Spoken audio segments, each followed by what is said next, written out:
فاعوذ باللہ من الشیطان الرجیم بسم اللہ الرحمن الرحیم اتل ما اوحی الیک من الکتاب واقم الصلاة ان الصلاة تنہی عن الفحشاء والمنکر ولذکر اللہ اکبر واللہ یعلم ما تصنعون صدق اللہ مولانا العظیم۔ سامعین گرامی، یہ سورۃ العنکبوت 21ویں پارے میں یہ سورت ہے، اس کی آیت نمبر 45 آپ کے سامنے تلاوت کی گئی ہے۔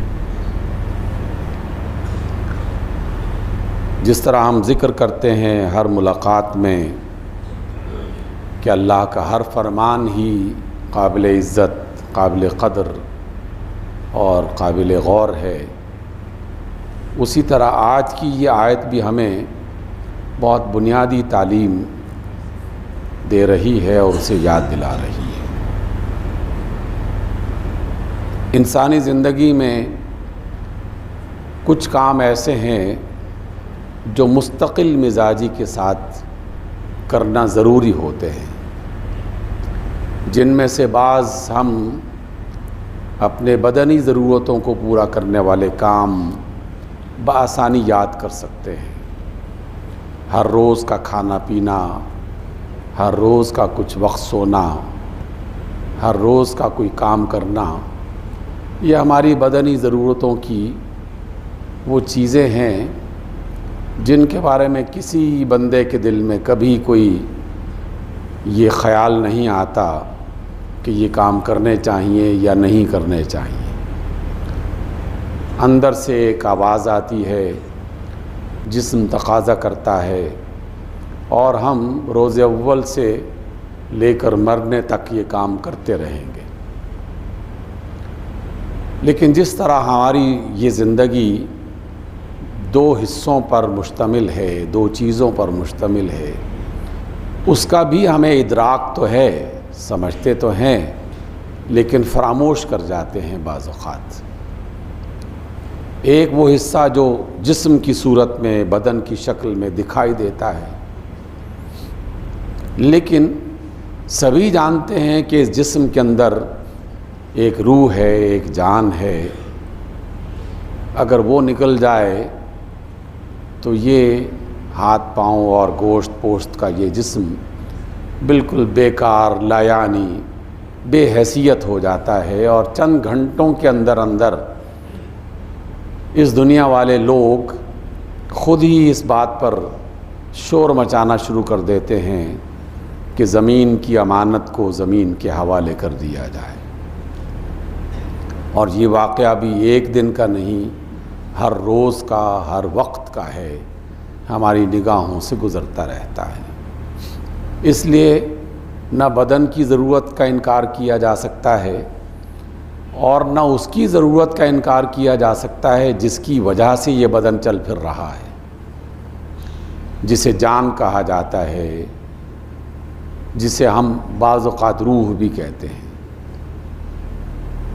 تو آج کی اس آیت میں اس دوسرے حصے کی طرف خصوصی توجہ دلائی گئی ہے۔ بہت سارے کام انسانوں نے کرنے ہوتے ہیں، اہل ایمان کو کہے گئے کہ یہ کرو وہ کرو، لیکن آج کی اس آیت میں پہلے حصے میں دو باتیں بتائی گئی ہیں۔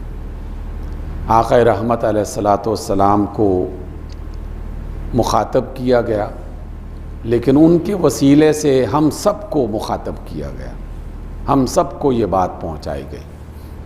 پہلی بات ہے اتل ما اوحی الیک، اے نبی، جو آپ کی طرف وحی کی جا رہی ہے اس کی تلاوت کرتے رہو، اسے پڑھتے رہو۔ اور دوسرا ہے واقم الصلاۃ، اور نماز قائم کرو۔ یہ دو کام ایسے ہیں جو ہم سب کے لیے انتہائی ضروری ہیں، یوں سمجھ لیجئے کہ اس سے ہمارے اندر کی دنیا، جسے روحانی دنیا کہا جا سکتا ہے، جسے تصوراتی دنیا کا وہ حصہ جس کی بنیاد پر ہمارا یہ جسم مختلف قسم کے احساسات سے وابستہ بھی ہے، جی بھی رہا ہے، غم اور خوشی محسوس بھی کر رہا ہے، لذت اور بے لذتی اس سے گزر رہا ہے، تمام تر چیزیں جو ہمارے اندر نفس سے تعلق رکھتی ہیں، اس کا ان دونوں چیزوں سے بہت گہرا تعلق ہے۔ قرآن مجید میں جان کے لیے نفس کا لفظ استعمال ہوا ہے، اور ہماری انسانی دنیا میں نفسیات باقاعدہ ایک بہت بڑا میدان علم ہے، جس میں ہزاروں لوگ نہ صرف دلچسپی رکھتے ہیں بلکہ اس میں تحقیقات دن بدن بڑھتی چلی جا رہی ہیں، اور اب تو لوگ باقاعدہ اسے تسلیم شدہ حالت میں نہ صرف بیان کرتے ہیں بلکہ اس پر ایمان اور یقین رکھتے ہیں کہ انسانی جسم میں بہت ساری توانائیاں غذاؤں سے ملتی ہیں، دواؤں سے ملتی ہیں، بہت سارے علاج جڑی بوٹیوں سے ہوتے ہیں، لیکن بہت سارے علاج اور بہت ساری توانائیاں محض خیال اور فکر اور سوچ کو کسی ایک مقام پر مرکوز کرنے سے، اس پر کچھ وقت لگانے سے، اس کی طرف ذرا توجہ دینے سے وہ انسان کو حاصل ہوتی ہے۔ یہی وجہ ہے میں انسانی زندگی کے مختلف جو میدان ہیں، استاد ہونے کے ناطے سے سبھی کا کچھ نہ کچھ مطالعہ جاری رہتا ہے، مختلف ماہرین سے ملاقاتیں بھی ہوتی رہتی ہیں، بحث و مباحثے بھی ہوتے ہیں، ڈسکشنز بھی ہوتی ہیں، تو سب لوگ اس بات پر متفق ہیں کہ انسان کو اگر ہم توانائی کے اعتبار سے غور کرنا شروع کریں تو آپ کو یہ بتایا جائے گا کہ فلاں سبزی کھاؤ، فلاں گوشت کھاؤ، فلاں پھل کھاؤ تو تمہیں توانائی ملے گی، لیکن ساتھ ساتھ تمام ماہرین نفسیات یہ کہتے ہیں کہ اگر اپنے دل اور دماغ کو ایک خاص انداز میں تیار کرو اور اس ایکسرسائز کو تم کرنا شروع کر دو تو اس ایکسرسائز کی وجہ سے تمہیں توانائی ملے گی۔ دو تین چھوٹے چھوٹے سے نتیجے جس پر دنیا کے ڈاکٹرز اور ماہرین متفق ہیں۔ ایک نتیجہ یہ ہے کہ غذا سے توانائی ضرور ملتی ہے، دوا سے انسان کو توانائی ضرور ملتی ہے، لیکن آکسیجن یہ انسان کو توانائی کا سب سے بنیادی اور سب سے طاقتور ذریعہ ہے، سب سے طاقتور اور سب سے بنیادی ذریعہ ہے۔ اس آکسیجن کے ساتھ میرے دماغ میں اور میرے دل میں پیدا ہونے والا خیال اگر اس کو بھی شامل کر دیا جائے تو آکسیجن کا فائدہ ملٹی پلائی ہو جاتا ہے، بہت زیادہ ہونا شروع ہو جاتا ہے۔ کسی کا دل کا آپریشن ہوا ہو تو چند روز کے بعد ہی ڈاکٹر تجویز کرتے ہیں کہ لمبے لمبے سانس لو، گہرے سانس لو، غبارے اس سے پھلوائے جاتے ہیں، ایک بوٹل میں بال رکھ کے اسے کہا جاتا ہے کہ اس میں پھونک مارو، تو اس پھونک مارنے سے اس کی آکسیجن زیادہ برن ہوتی ہے، زیادہ وہ اندر انہیل کرتا ہے، غبارے میں ہوا بھرنے سے اسے زیادہ آکسیجن حاصل کرنا پڑتی ہے۔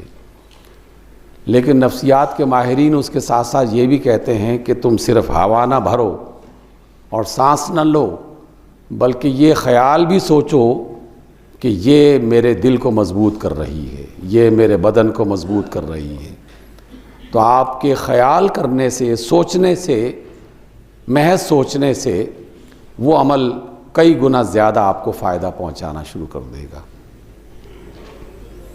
اسی وجہ سے یہ بات بھی ہم نے آپ کی مجلس میں کئی بار کہی، خواتین اکثر یہ شکوہ کرتی ہیں کہ سارا دن گھر میں کام کرتی رہتی ہیں اور آپ لوگ کہتے ہیں کہ ایکسرسائز نہیں کرتے.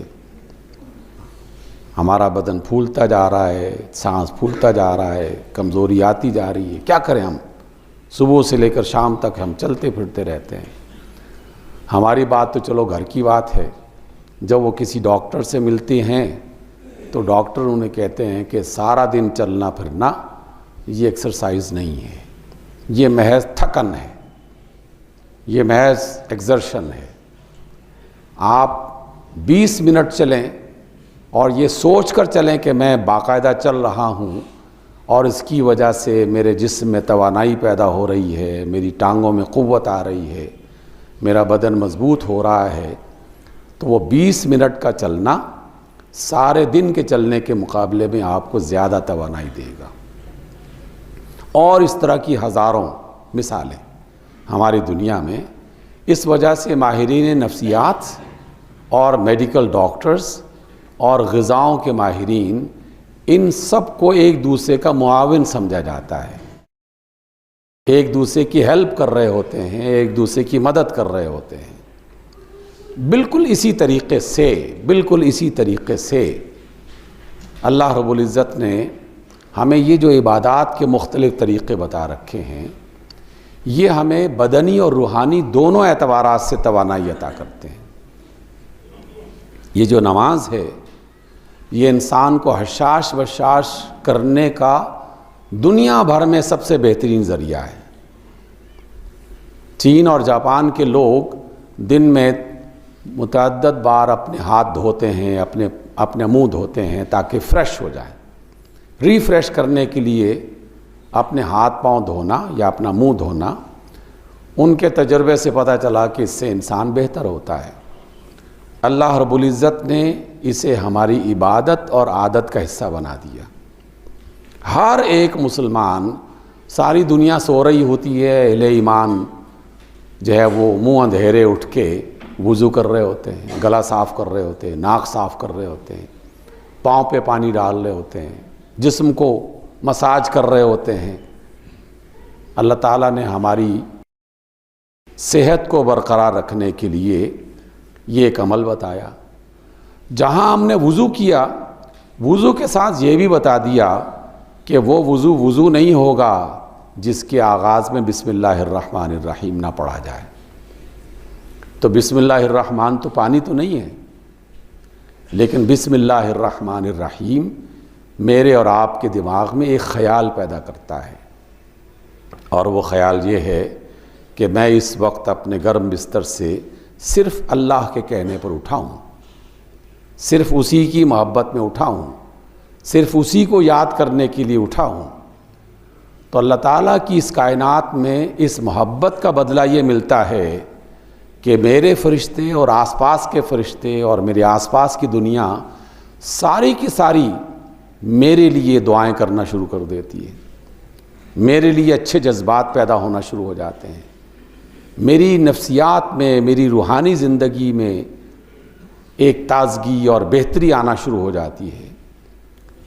تو پاکیزگی ظاہری اور پاکیزگی اندرونی، نفسیاتی طور پر، ذہنی طور پر، بدنی طور پر، ان دونوں کو اللہ رب العزت نے یکجا کیا ہے، اکٹھا کیا ہے. اور انسان جسم اور جان کے بغیر مکمل نہیں ہو سکتا. صرف جان کا نام انسان نہیں ہے، صرف جسم کا نام انسان نہیں ہے. اس وجہ سے آج کی اس آیت میں دو باتیں ہمیں بتائی گئیں. ایک یہ کہ اتل ما اوحی الیک، جو آپ کی طرف وحی کی جا رہی ہے آپ اس کی تلاوت کرتے رہیں. اللہ تعالیٰ کا احسان عظیم ہے کہ مسلمانوں میں سے ایک غالب اکثریت تھوڑا بہت قرآن ہر روز پڑھ ہی لیتی ہے. اور ہم جیسے لوگ جن کے بال سفید ہو جائیں، جو ریٹائرمنٹ کی عمر میں پہنچ جائیں، اور اس سے مزید آگے بڑھ کر جو گھر میں محدود ہو کے رہ جائیں، ان کا تو کام یہی رہ جاتا ہے. لیکن وہ لوگ زیادہ افضل ہیں، وہ لوگ زیادہ اچھے ہیں جو ہر عمر کے مرحلے میں قرآن مجید کی تلاوت کرتے رہتے ہیں. اب تلاوت کے دونوں حصے بہت اہم ہیں.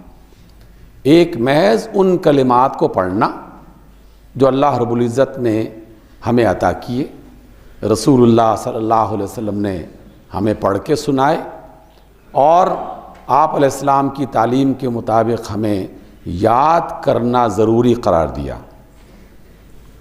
تو اس لیے جن لوگوں کو بھی یہ توفیق ملی ہے کہ وہ قرآن کا تھوڑا یا زیادہ حصہ یاد کر لیں اور چلتے پھرتے اٹھتے بیٹھتے آتے جاتے ان کو دہراتے رہیں، تو یہ اس کا پہلا عمل مکمل ہو جاتا ہے۔ اور اس کو اپنی عادت بنا لیجئے، گھر سے اپنے دفتروں تک، دکان تک، کارخانے تک، ایک شہر سے دوسرے شہر تک، ایک مقام سے دوسرے مقام تک جاتے ہوئے جو وقت بھی گزر رہا ہے اس وقت کو کسی بہتر کام کے لیے استعمال کرنا یہ زیادہ اچھی بات ہے۔ اور بہتر کاموں میں سے ایک بڑا بہتر کام کم از کم یہ ہے کہ قرآن مجید کی کچھ تلاوت کر لی جائے یا سن لی جائے۔ اور اب یہ سہولتیں میسر ہیں، ہم نے اس کا تذکرہ کئی بار کیا، اسی مسجد میں ایسے بہت سارے نمازیوں نے اس کا ذکر کیا کہ وہ لوگ گلبرگ سے آتے ہیں، PWD سے آتے ہیں، G10 سے آتے ہیں، یا اپنے گھر سے اپنے دفتر تک جاتے ہیں، تو وہ جو ریڈیو میں قرآن مجید کی تلاوت لگتی ہے یا کسی نے USB لگا رکھی ہے، کسی نے کچھ اور اہتمام کر رکھا ہے، تو 15-20 دنوں میں مکمل قرآن ایک بار ان کی سماعت سے گزر جاتا ہے۔ جو سنتا ہے یقیناً ان کے دماغ میں بھی جاتا ہے، ان کے دل میں بھی جاتا ہے، سارا سفر بھی برکت والا، اور اللہ تعالیٰ کے اس حکم پر عمل بھی ہو رہا ہے کہ تلاوت کرو، تلاوت سنو۔ اس لیے پہلا کام یہ کرنا ہے۔ آقا رحمت علیہ الصلوۃ والسلام کا یہ معمول تھا کہ وہ رات کو اٹھ کے لمبی نماز پڑھتے اور اس میں تلاوت کیا کرتے، اور دن کے مختلف موقعوں پر بھی جہاں کہیں موقع ملتا وہ قرآن مجید کا حوالہ دیتے۔ یقیناً ان جیسا تو کوئی بن نہیں سکتا، کیونکہ قرآن تو ان کے دل پہ نقش تھا، اتارا گیا تھا، ان کی زبان پہ جاری کیا گیا تھا۔ کوئی بات ہو، کوئی کام ہو، فوراً قرآن مجید کی آیات ان کی زبان پر آتی تھیں اور رہنمائی کرتی تھی۔ تو اس کو اختیار کیا جائے، تلاوت قرآن مجید۔ تلاوت کا دوسرا حصہ وہ بھی بارہا بیان کیا گیا، اور مختصر وقت میں ہم اس موضوع کو سمیٹنا بھی چاہتے ہیں۔ یہ ہے کہ آپ جتنا پڑھیں، جتنا سنیں، باعث برکت ہے، لیکن کچھ وقت ضرور یہ طے کر لیں کہ میں نے کچھ آیتیں ترجمے کے ساتھ پڑھنی ہیں یا ترجمے کے ساتھ سننی ہیں۔ تو جب بھی آپ قرآن مجید کی تلاوت لگائیں اپنی گاڑیوں میں چلتے پھرتے، تو ترجمے کو اس کا حصہ بنا دیں، 2-3 آیتیں روزانہ۔ تو تلاوت کا معنی مکمل ہوگا، کیونکہ تلاوت ہوتی ہی اس وقت ہے کہ جب پڑھا جائے یا سنا جائے اور اس کے ساتھ ساتھ اس کو سمجھا بھی جائے۔ جس روز سمجھ لیا تلاوت مکمل ہو گئی، جس روز سمجھا نہیں تو اس روز آپ نے پڑھ لیا۔ پڑھنا بھی بذات خود باعث برکت ہے، لیکن سمجھ لینا اکثر وہ انسان کے لیے عظیم جو ہے وہ برکتیں عطا کرتی ہے، اور قرآن مجید کا بنیادی مقصد پورا ہوتا ہے۔ جب ایک گائیڈ بک ہے، کتاب ہدایت ہے، ہدی للمتقین ہے، تو اس کا تو تقاضا یہی ہے کہ اس کو پڑھا جائے اور سمجھا جائے۔ عرب دنیا میں تو ممکن ہی نہیں ہوتا کہ وہ تلاوت سنیں اور نہ سمجھیں، لیکن سامعین گرامی، آج کی اس ملاقات میں ایک خاص اہم بات آپ تک منتقل کرنا چاہتا ہوں، جس سے میں نے اپنے گفتگو کا آغاز کیا، اسی کے ساتھ وہ بات جڑی ہوئی ہے۔ میں لاکھوں عرب لوگوں سے مل چکا ہوں، ہزاروں سے بات چیت ہو چکی ہے، اور ان میں سے ہزاروں لاکھوں کو دیکھا ہے کہ قرآن پڑھتے ہیں یا قرآن کے بارے میں جانتے ہیں، لیکن عمل کی زندگی سے بالکل الگ ہے۔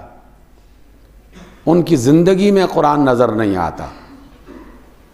تو حیرت ہوتی ہے کہ عرب ہیں، عربی زبان ان کی ہے، قرآن کی زبان جانتے ہیں، ان کی زندگی میں قرآن کیوں نہیں آیا؟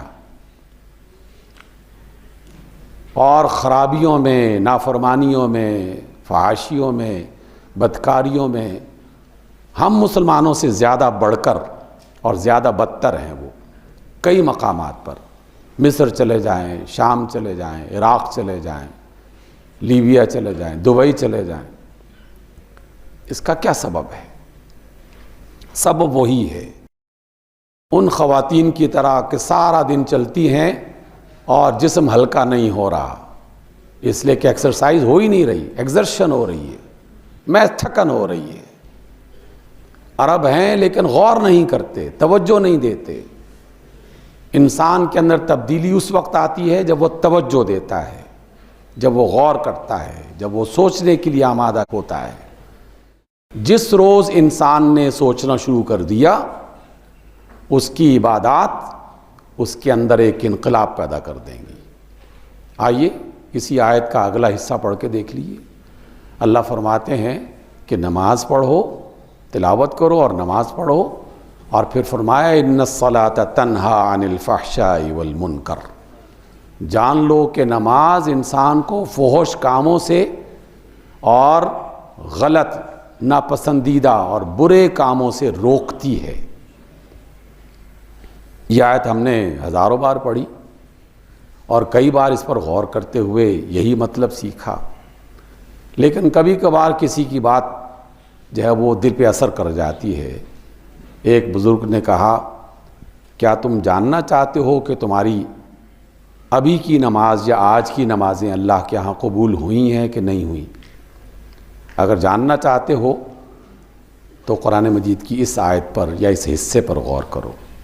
اللہ کہہ رہے ہیں کہ نماز بے حیائی سے اور برے کاموں سے روکتی ہے.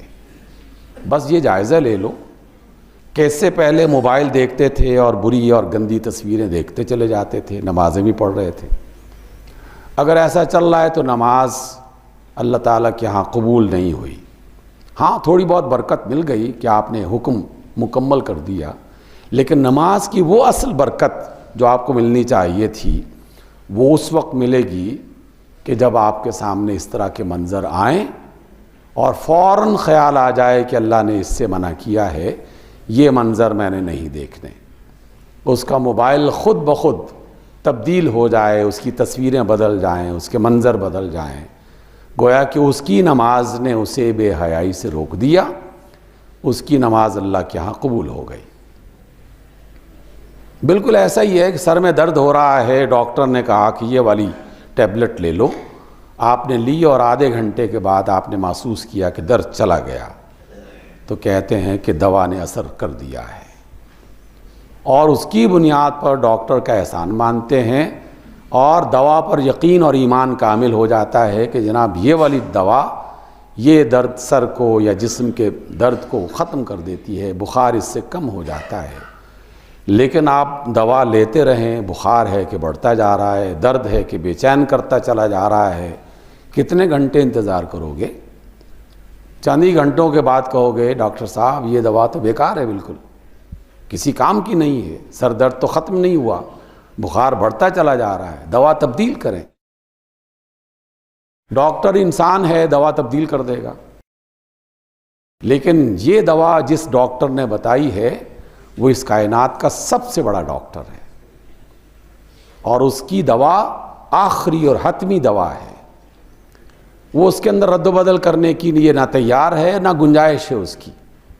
اس نے بالکل واضح طور پر 100% تیار کردہ یہ دوا ہمیں بتائی کہ جو شخص صحیح طریقے سے نماز ادا کرے گا اس کی نماز اس کو لازماً بے حیائی سے اور منکر سے اور برے کاموں سے روکے گی. نماز ادا کرنے کے بعد مجھے میری نماز رشوت لینے سے نہیں روک رہی تو میں نے بس نماز پڑھ لی ہے لیکن نماز کا اثر نہیں ہوا ہے، اللہ کے ہاں اس طریقے سے قبول نہیں ہوئی. ٹھیک ہے ابتدائی کچھ درجے مل گئے، اللہ تعالیٰ نے کہا کہ چلو ٹھیک ہے اس کو اس طریقے سے پار کر لو، لیکن اللہ تعالیٰ اس سے خوش نہیں ہے زیادہ. ان نمازوں سے خوش ہوتا ہے جس کی بنیاد پر وہ فوراً برکت عطا کرتا ہے، اور برکت ہے برائی سے رکنا. جس آدمی کو نماز اس کی برائی سے نہیں روک رہی رشوت سے، جھوٹ سے، دغابازی سے، جھگڑے سے، حسد کینے سے نہیں روک رہی، تو بزرگ نے کہا کہ میاں اپنی نماز کی قبولیت کا یہ سب سے بہترین طریقہ ہے۔ جس روز تم غلطیوں سے رک جاؤ اور اپنے آپ کو باقاعدہ روک لو تو سمجھ لو کہ اس روز کی عبادت قبول ہو گئی۔ اپنی عبادات کو اللہ کے ہاں قبول کروانے کے لیے اپنا جائزہ لیتے رہنا چاہیے، کیونکہ میرا بدن صرف میرا بدن نہیں ہے، اس بدن کے اندر ایک جان بھی ہے جس کے بغیر یہ بدن کسی حقیقت کا حامل نہیں ہے، اس کی کوئی حیثیت باقی نہیں رہتی۔ جان نکل جائے جسم بیکار ہو جاتا ہے۔ نماز کی بھی ایک جان ہے، اور نماز کی جان وہ طاقت ہے جو انسان کو برائیوں سے روکتی ہے۔